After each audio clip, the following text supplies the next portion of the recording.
I'm Dr. Forum Gala, working at Wadia Hospital for Children at Parel. Today I'm going to talk on orbital imaging. So I have divided my topic into various parts, and today I'm going to deal with the anatomy of the orbit.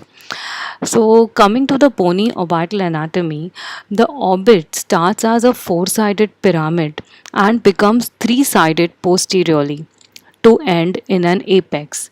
It is a fixed cavity having volume of approximately 30 cc, and any rise in intraocular pressure results in disastrous complications. Now, coming to the lateral wall is mainly formed by the zygomatic bone anteriorly and the greater wing of sphenoid posteriorly. The superior wall is formed by the frontal bone, that is the orbital plate of the frontal bone. It is thin anteriorly and it slopes medially to end in the frontoethmoidal suture. Inferiorly, we have the orbital plate of the maxillary bone, which is the largest component, followed by contribution by the zygomatic bone along the lateral aspect and the palatine bone posteriorly.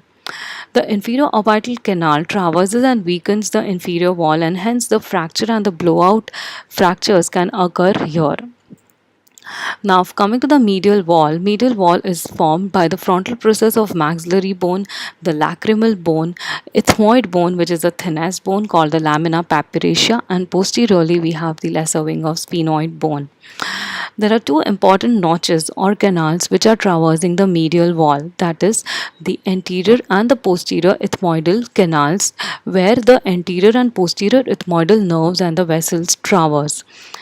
So, here we see these are the axial and the coronal sections where I'm showing you the anterior and posterior ethmoidal canals. So this is the anterior ethmoidal canal and here we have the posterior ethmoidal canal. So why are these important? The these actually define the limit of the cribriform plate. And when there is injury to the anterior ethmoidal artery, it can result in hemorrhage into the orbit, resulting in disastrous complication, or also it can cause epistasis in the nose, and hence embolization can be done here. Also, the anterior cranial fossa is divided into three parts by these canals. So, anything anterior to anterior ethmoidal canal is the frontal part of anterior cranial fossa. In between them is the cribriform part, and posterior to the posterior ethmoidal canal is the planum part of the anterior cranial fossa. These are the coronal sections. Now, coming to the foramina of orbit, we have the superior orbital fissure located between the roof and the lateral wall, then the optic canal medially, and inferior orbital fissure located between the floor and the lateral wall. So, what are the contents of superior orbital fissure? It mainly has the cranial nerve 3, 4, 5, 1 and 6, superior ophthalmic vein, orbital branch of middle meningeal artery and sympathetic fibers. The optic canal consists of the optic nerve, the ophthalmic artery and the sympathetic fibers around them. The inferior orbital fissure mainly has the maxillary division of the trigeminal nerve along with its zygomatic branch, the inferior ophthalmic vein and the sympathetic fibers. Remember, this is important because this will connect with the pterygopalatine fossa and further with the infratemporal fossa. Now, coming to the actual images on CT scan, so we have the superior orbital fissure. Remember, it opens laterally. It is formed between the greater wing of sphenoid and the lesser wing of sphenoid, as compared to the optic canal, which is located medially and it opens medially, and it is formed entirely by the lesser wing of sphenoid. Further lower down, we have the inferior orbital fissure. So this is the inferior orbital fissure and it communicates with the pterygopalatine fossa. Further, pterygopalatine fossa will communicate postero-superiorly with the middle cranial fossa through the foramen of rotundum. Medially, it communicates with the nasal cavity through the sphenopalatine foramen, and laterally with the infratemporal fossa through the pterygomaxillary fissure. Again, same thing I've shown here. Also, inferiorly, postero-inferiorly, it connects with the Vedian canal, which communicates with the foramen lacerum. Same I have shown in the coronal images. So here we have the optic canal. This is the anterior clinoid process. Now, this is the foramen rotundum where maxillary division of trigeminal nerve is present. And remember, median canal is located inferior and lateral to the foramen rotundum. Inferior and medial, sorry. So the periosteum of the orbit is called as the periorbita, and posteriorly it is fused with the dura in the superior orbital fissure, as well as fused with the obdura of the optic nerve in the orbital apex and the optic canal. So the teaching point here is whenever there is malignant invasion of the orbital apex which is requiring bony excision will often require sacrifice of the optic nerve. Meningiomas originating from the middle cranial fossa can easily extend into the orbit, and meningiomas can arise in the orbit as a primary tumor. Now, coming to the cross-sectional imaging modalities, remember these are always complementary to fundoscopy and ophthalmic ultrasound. So, we have two modalities, that is the CT scan and MRI.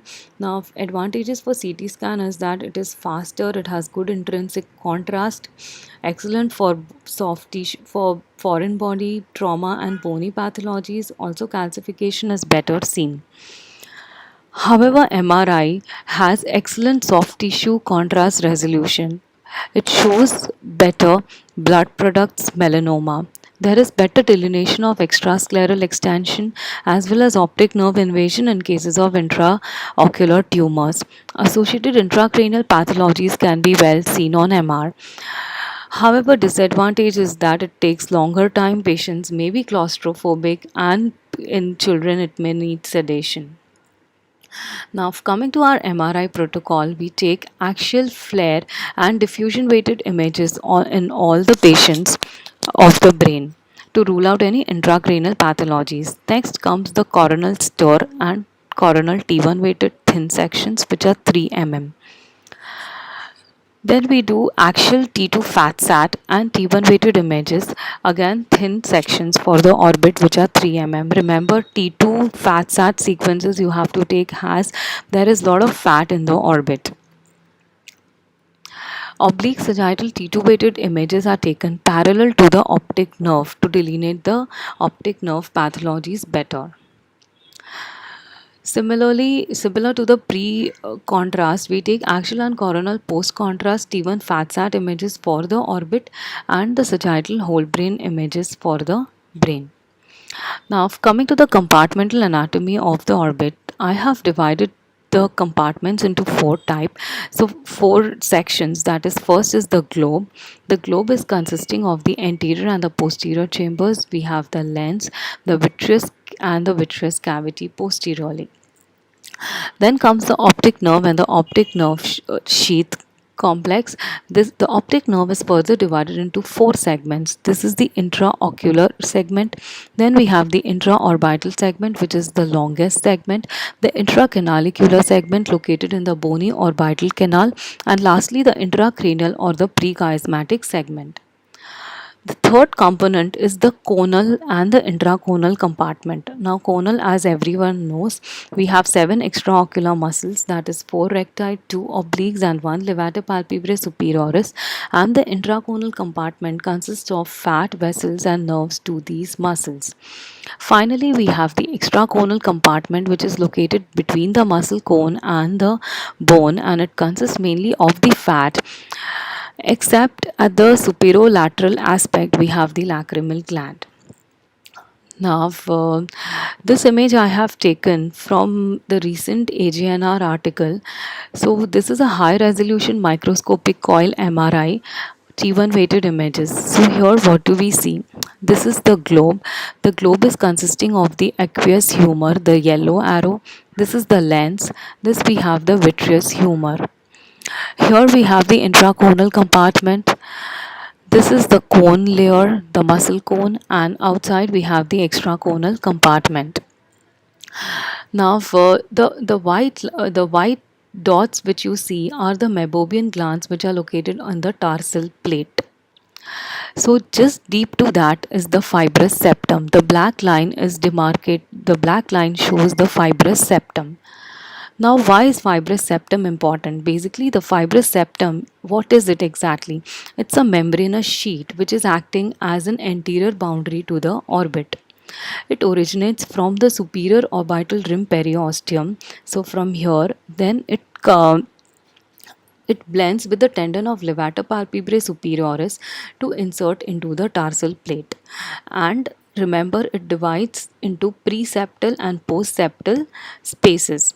So, any infection of the preseptal space is called as the preseptal cellulitis, and this will need only the medical treatment. Whereas postseptal cellulitis or orbital cellulitis will need it means when the septum is breached and it will need aggressive treatment. So again, this is the sagittal image from the same article which I mentioned before. So here we have the fibrous septum which is originating from the superior orbital rim periosteum, which combines with the levator palpebrae superioris aponeurosis, and ultimately it inserts here in the tarsal plate. This is the orbicularis oculi muscle. So how beautifully the fibrous septum is seen here. Okay, now coming to the MRI anatomy. So these are the actual T1 weighted sections from inferior to superior aspect. So this is the nasolacrimal duct which we see along the infromedial aspect. Now this is a triangular shaped muscle which is the inferior oblique muscle, and here we see few strands of the inferior rectus muscle. Now again here we have the greater wing of sphenoid, the part of pterygopalatine fossa, foramen rotundum, the ICA and the Meckel's cave. Don't forget to see these flow voids of the ICA. Coming further higher up, again we see the inferior rectus muscle very well. This small structure here located is the lacrimal sac just above the nasolacrimal duct. It's a crescent shaped structure. Further up, this is at the level of the optic nerve in the optic canal. So remember, we see the two recti muscle, that is the medial rectus and the lateral rectus muscle. Partly the lacrimal gland is seen on the lateral aspect. Now the fissure which is opening laterally is the superior orbital fissure, and here we have the optic canal which opens medially. This is the infundibulum of the pituitary gland or the pituitary stalk. Coming further up, we have now the medialmost muscle. Superior-medially, we have the superior oblique muscle which turns 90 degree and inserts laterally into the globe. So this is the part of the trochlea here. And here we have the lacrimal gland. This is a superior rectus muscle with levator palpebrae superioris, and this structure which is showing flow void is the superior ophthalmic vein. Coming to the coronal sections, again we have the globe. Here we have the four recti muscles which are located, and superior-medially, remember, we have the superior oblique muscle. Then here laterally we have the superolaterally is the lacrimal gland. Now coming little posterior on the coronal sections, we have the optic nerve, and again we see here the recti muscles are well delineated. Here is the superior oblique muscle. Also, the superior ophthalmic vein is noted below the levator palpebrae superioris and superior rectus muscle, and the ophthalmic artery is located located lateral to the superior oblique muscle. So this completes the normal anatomy of the orbit. If you have liked the video, I hope this video has been useful to you. So please like the video and share the video. Thank you so much.